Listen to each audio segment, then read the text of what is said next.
Alright, in this video we will try to build login with Google OAuth 2.0 system from scratch without using any library like Spot.js, NextAuth or BetterAuth.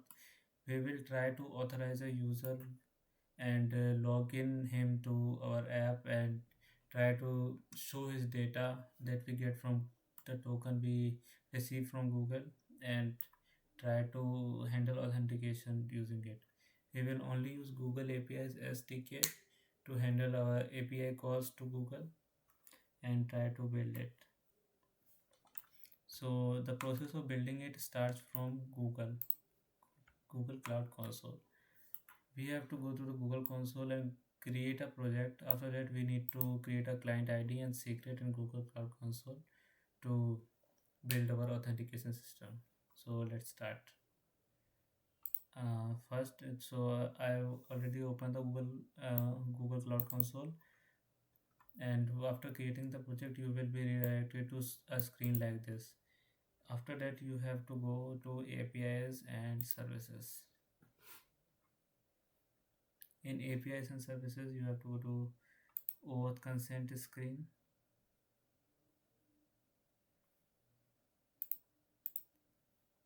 In OAuth consent screen, you have to create a client. For that, you have to go to clients. I've already created two clients for my other projects. I'll create another client for this project. I've created a client. First, we have to give what type of application we are trying to build.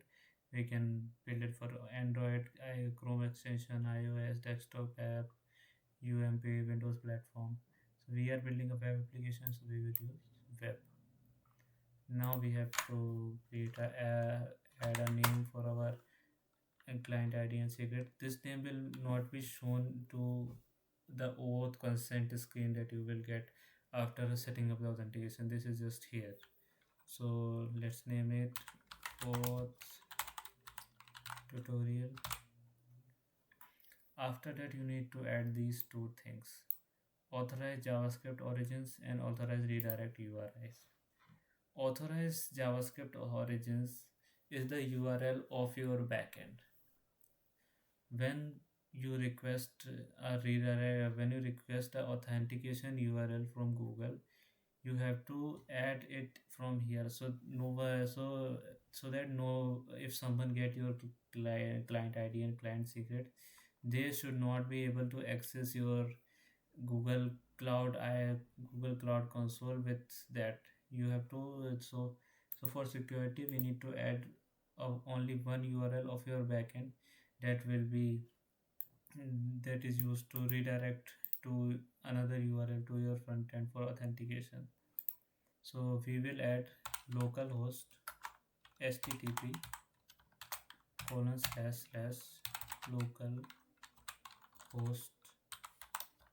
3000. So because our application will run in localhost 3000.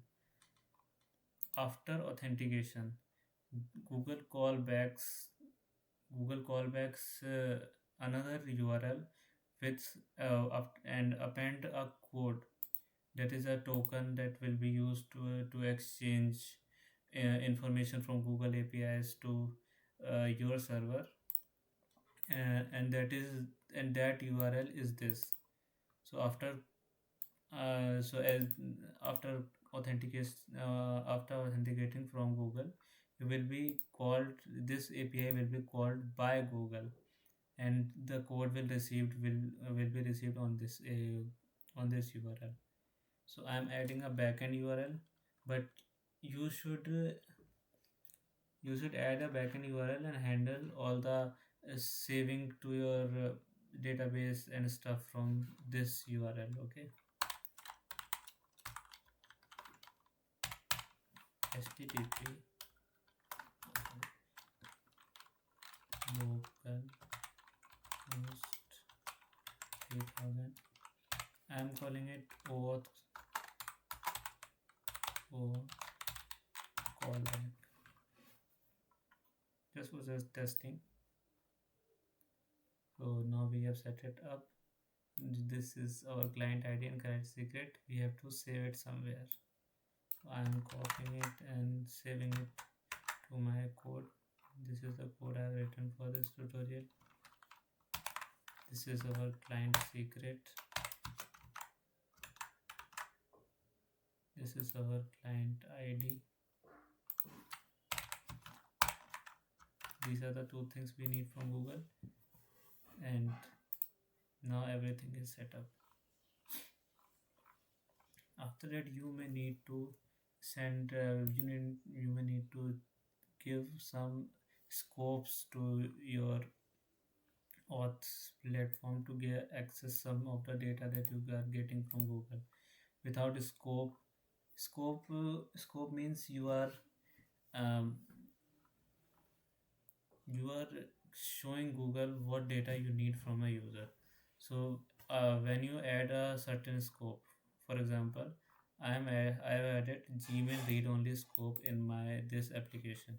So when you try to authorize using this, you will be you will be prompted for a Gmail data only scope in your consent screen. It will show the user that you are trying to access their Gmail data in this when they authorize to this API.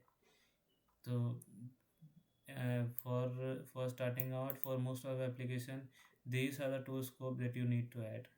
For that you need to add or remove scope and just take and it will be added in your application.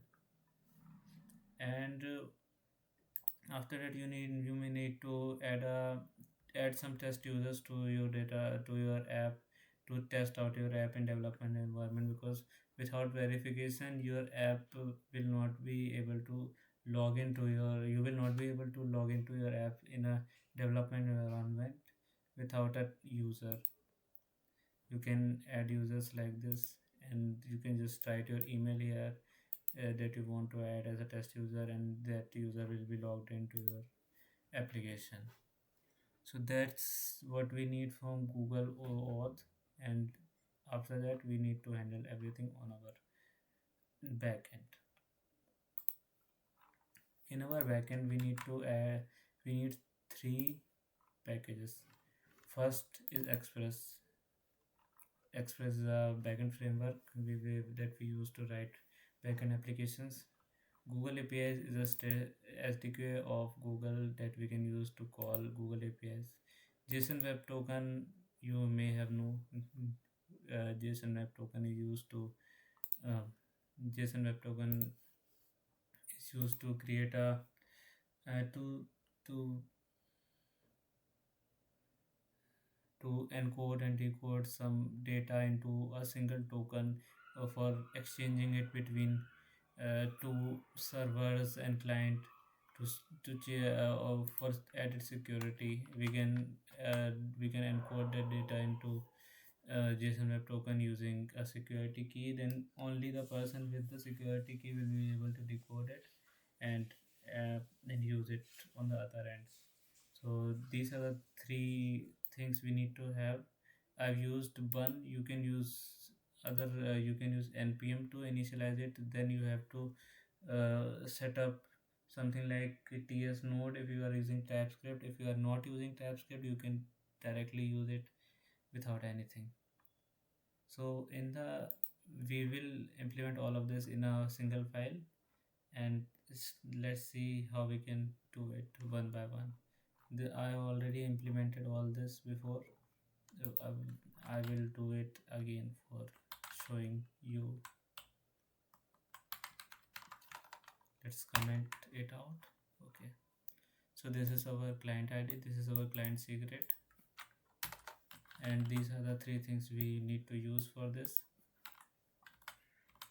For starting out, we need to initialize a Google client that we will use to call our Google APIs using it, and that we will pass on this ID and secret to that client and our auth callback URL to that, and we will call our Google APIs using that client. For the code of that will be is already written by me in a GitHub gist.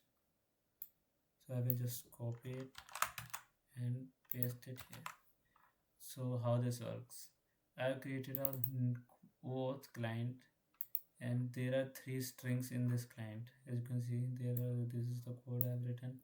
And do not use these credentials for your project. You need to create your own credentials in Google Cloud Console and use them. I will remove them from my system before uploading this video, so don't use these. Create your own. Okay, so this is how we have to set up. First we need to add a client ID. This is the client ID. In the first one you have to give your client ID. In the second one you have to give your client secret. This is our client secret. Third will be our callback. This is our callback. We have created this here, localhost 3000 OAuth callback. This is the URL that Google will call after authenticating us, so we have to use it here. We have created a client, and this is the and we will use it to call Google APIs. So first we have to create an app using our Express and create a simple get route to just check if our app is working correctly or not. The route response dot send hello world. This is a route, and we will make our lab listen to the port 3000. GitHub Copilot is doing its work, and so we are done with setting up our app. So let's check if our app is working or not. So I have added this start script to the package notation. You may need to add it yourself. Bun run index.ts. Bun allows us to use typescript file without any configuration and directly using just bun command. So I will just run bun start, and our server is probably gonna be started in a second.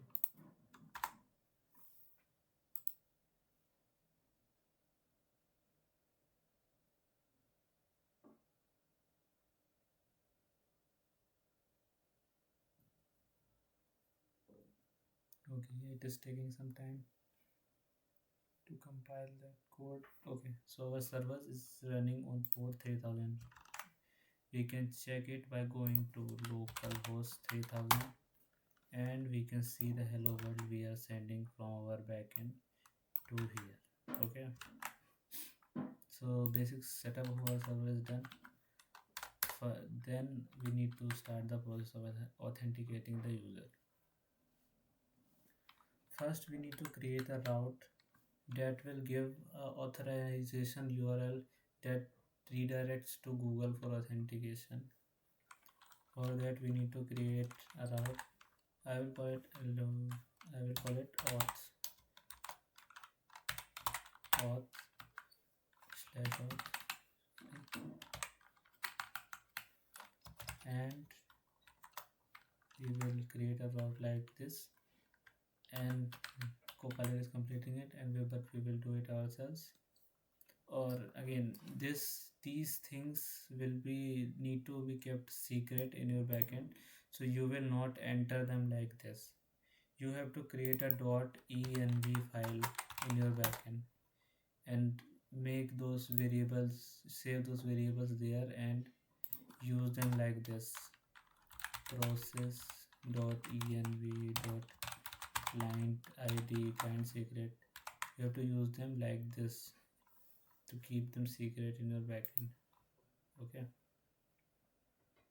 so in this we have to generate a authentication URL and redirect to our user to that URL.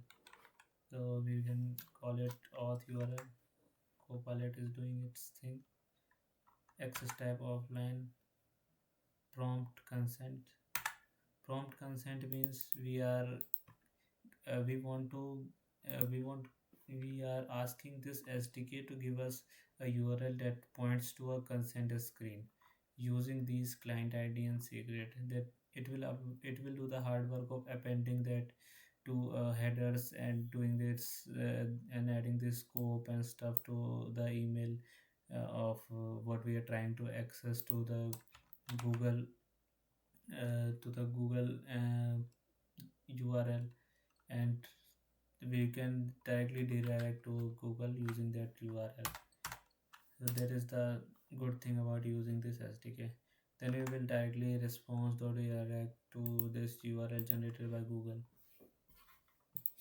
So this is the setup, only setup we need to do to generate a URL that redirects to Google, and we show that consent screen that is shown by Google when you try to log in.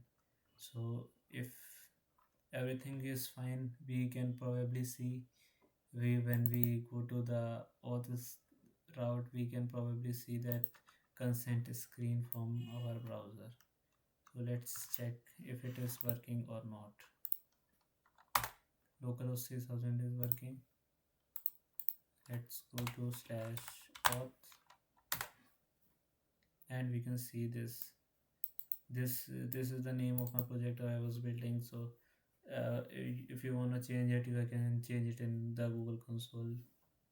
So this is the screen that we are getting from our OAuth client that is generated by this piece of code, and we are redirecting on clicking on this on going to this route, and we can select our account. This is the account we added as a test user, and we can click on continue, but we cannot get OAuth callback. As I said, when you add a OAuth callback here, after authentication, Google will call this OAuth callback and append the code that is used to exchange this. You exchange the data between Google APIs. So we need to handle that in our backend. So we have to create a separate route for it. So app.get and the name of our route, and that was Copilot is completed in OAuth callback. So this is the route we had to create, and when Google calls the Copilot is completing it, this is how we have to extract the code that we are getting from Google to our application. Let's try to logging this code in our application that we are getting it or not. So we will check it like this. So we have to do the same thing again. Localhost 3000. Hello world is printing. We go to auth. We see this. We give click to this, and we get to continue. As you can see, we can see this code that we are getting from Google to inside our application.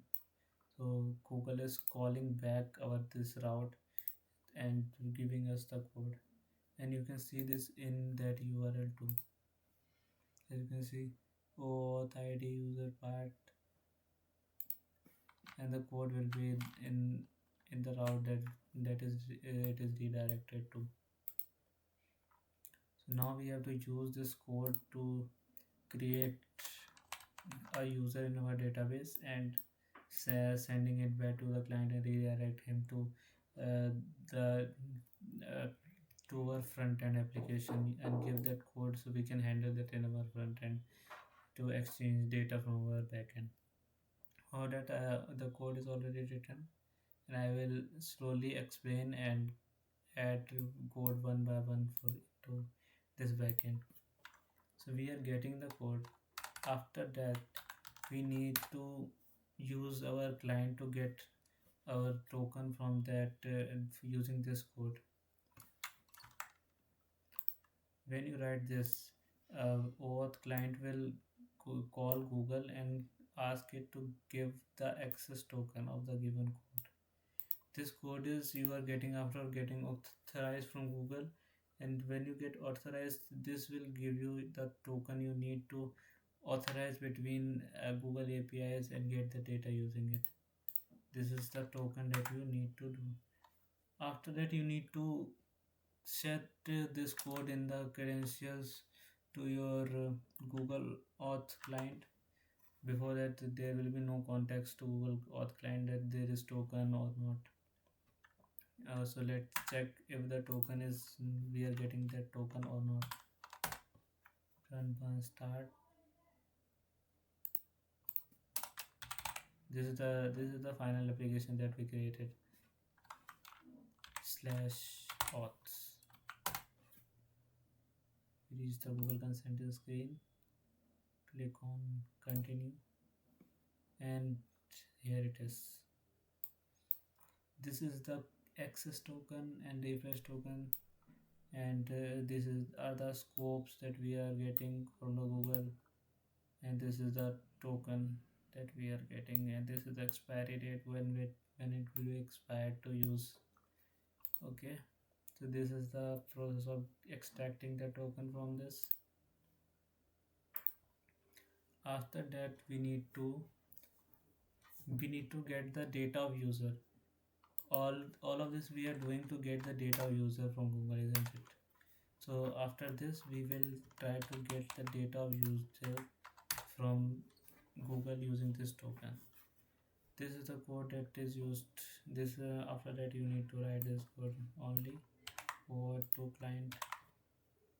So in this, we are initializing a OAuth2 client to call Google using our APIs, using this OAuth2 callback API to get the data of user from Google. We will call API using this const. We will restructure it from using Google SDK like this. So we are using this, that we initialized a variable to call this user info class that we have in our Google SDK. Then we will use this get function to call the API, and we will restructure the data from this. You can see there is data in this. Now we have the data that we get from Google, but this is a backend call. There can be a chance that you get no data and we have to handle that. If there is no data, not data, we have to return something, because backend calls can fail. Google calls will work 99% of the time, but in 1% case when it will fail, you have to redirect your user to somewhere, but otherwise it will be stuck at one place and your application will be stuck and you cannot do anything. Okay, so you have to do this. And when you get this there, when you do not get this data, when you can redirect your user to the root of your application. And after this, we have the data. Now we can try logging it to check if the data is data we got from Google or not. So one start. Our server started at this port. We go to the same URL /auth. We can see the consent screen. This is the URL. Continue. As you can see, this is the token and this is the user. This is my email, this is my name, this is my picture that I have set on the Google. As you can see, this is the original image from my Google account. So we are getting that user. Now what we have to do, now this is the stage when we will save that user to our database. I'm not covering that in this video, but you have to just create a schema exactly like this in anything you are using. If you are using Mongoose, in that; if you are using Prisma, in that; You have to create a schema like this and save the user for you in this route in this place. There can be a better way of doing this, but this is how I do this. After this, we can directly send this data, this token to our user to call other APIs again and get the data from Google. But we are doing what we should use, and we are adding another layer of security to keep our applications safe and not sending the token directly to the user, because when we send the token to the user, it is accessible to the client, and we can use JavaScript to extract that token from the client. And we stuff very little information to the JWT. So even if it get hacked, we should have the hacker should give the very little amount of information that should not be used to hack our database and hack our system. So we will create another token using this data that we got, and we will send a very little amount of data that is used to show in our uh, application using it. We will create a token, and this is where we will use JWT. So we will sign a token using JWT. Okay, JWT dot sign, and for that we need to create open object, and we need to one by one add the name of the things we need to send to our client using this JWT token. First, we need to give a name. I'm adding random information that I want to add. You can add whatever you want. Okay, expected to for admin. Okay, we need to add a secret key. We could add email. Okay, data.email, picture. I think these are fine. After this, we need to add a secret key to our object. Okay, this is the secret key I am adding for testing, but in production environments you need to add the secret key in your environment variables file, because this is a secret key that can be used to decode this token. So this should be only in your server, and this should be kept securely. If someone gets this key, he can or she can easily hack your entire database and your users and get their passwords. Okay, so you have to store this key very securely. After this, we can just send this cookie like this, and we name it token and send it, and this is the token. HTTP only for development and production environment. This is the thing, and you can also add secure true. So only HTTPS, only it is sent to the HTTPS in a secure way to the front end, and we can redirect our user.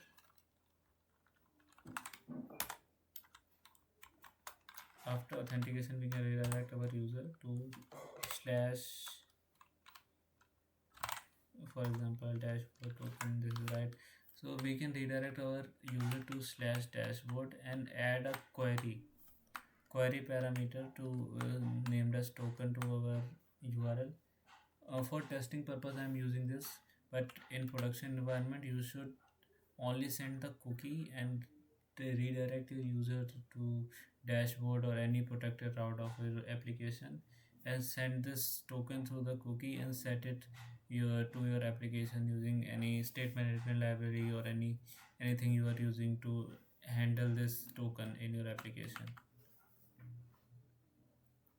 So after this, we can probably log into Google, and this token will be after login we probably could be redirected to this dashboard and question mark token route.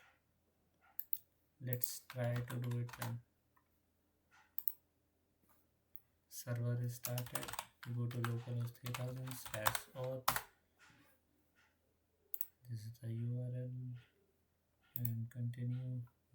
token the user, and we get an error, cannot get dashboard, because dashboard doesn't exist.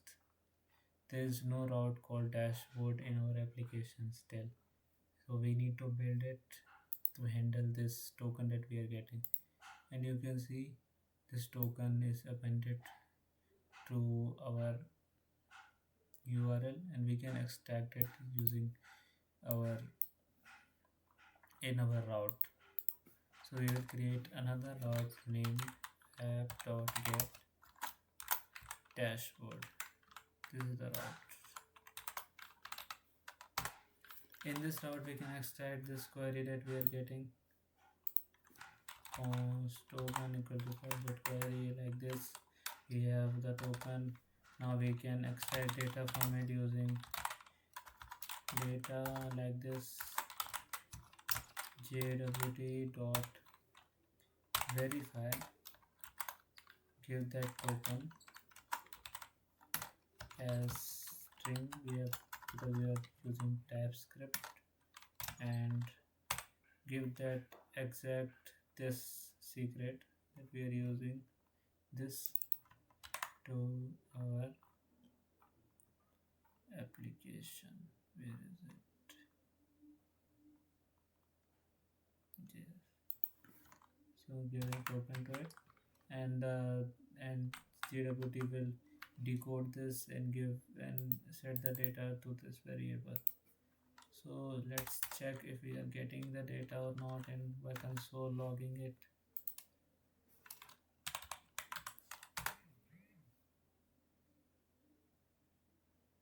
Okay, so we can get this using refreshing it. Okay, as you can see, we are sending this to our application and we are decoding it.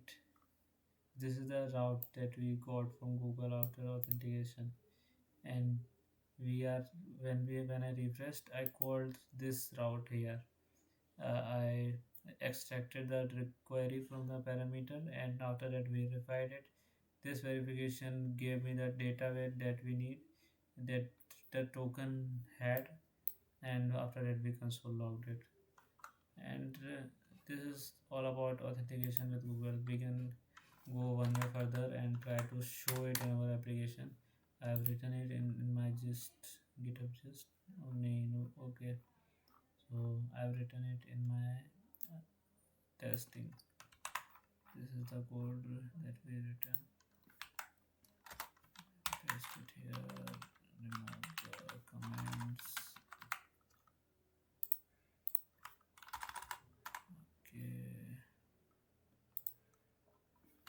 Okay, so what we're trying to do here is we added a href to a logout. This is just for testing. Main thing is this, in this pre tag we are stringifying our data and trying to show this, because this is a JSON data, it's not a string, and we can only render strings in our HTML pages. So we are sending data in this is a h1, doesn't matter. This is a pre tag. In this we are trying to stringify this data and show it. So if everything was fine, we could be seeing this data that we are getting from Google in our application after this. Oh, okay. As you can see, the data we got is available. This is my name, email, and this is the application. This is the picture of, this is my profile picture that I have added to my Google account. As you can see, this is my picture. So this is the flow that you have to do to create Google authentication from scratch without using any library and only Google API SDK. And you can add many things into here, like I missed many things, like you have to add something to edit a user that is saved into a database. I have not saved anything here. You should when you authenticate using Google, you need to save that data in your database. You should do this in here, and please do not use these you will you will not be able to use it, because I have I will remove them from my Google account. And mm, if I don't, even if I don't, there is only one test user added for testing, so you will not be able to use it anyways. So create your own in your Google Cloud Console and do it using them. Okay, so this is all about it. And if we see the bigger picture, this is how we did. First, we created those creds, Google client ID and client secret, from Google Cloud Console. After that, we generated a redirect URL like this. Here we are in this we are creating a authorization URL and redirecting our user to that URL. When the user is authenticated, Google calls back to a URL that you set over here in this Google Cloud Console.